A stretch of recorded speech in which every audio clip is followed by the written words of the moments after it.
حضور سرور کونین صلی اللہ تعالی علیہ وسلم کی روایت لکھی ہے،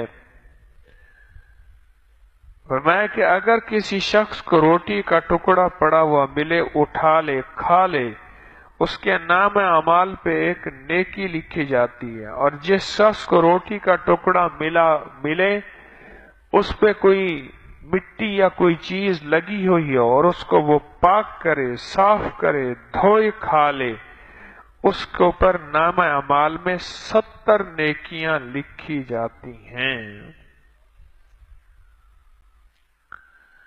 اب ایک واقعہ سناتا ہوں، سنیں۔ ایک دن حضرت امام حسین شہید کربلا رضی اللہ تعالی عنہ بیت الخلا تشریف لے گئے۔ وہاں دیکھا روٹی کا ایک ٹکڑا پڑا ہے،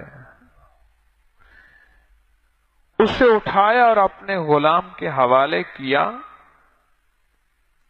جب میں باہر نکلوں تو اس کو دھو دینا، صاف کر دینا، میں اس کو کھا لوں گا۔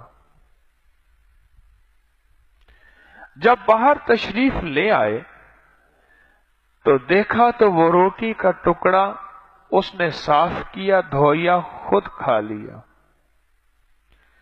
تو آپ نے پوچھا تو اس نے یہی کچھ بتایا، فرمایا جا تجھے خدا کی راہ میں آزاد کیا۔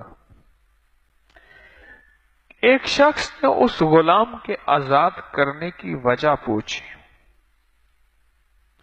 فرمایا میں نے اپنے جد امجد، اپنے بڑوں سے حضرت علی کرم اللہ وجہ الکریم اور مدینے والے سے سنا، جو شخص روٹی کا ٹکڑا پائے، کہیں رزق پائے اور اسے دھو کر پاک کرے اور کھا لے، وہ اس کے معدے میں نہ پہنچے گا کہ اللہ اسے آتش جہنم سے آزاد کر دے گا۔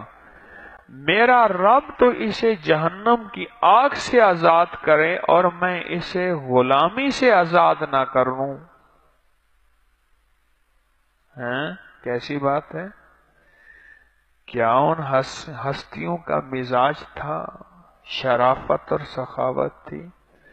میرا رب تو اسے آتش جہنم سے آزاد کرے اور میں اسے غلامی سے آزاد نہ کروں، جا تجھے میں نے اپنے غلامی سے آزاد کر دیا۔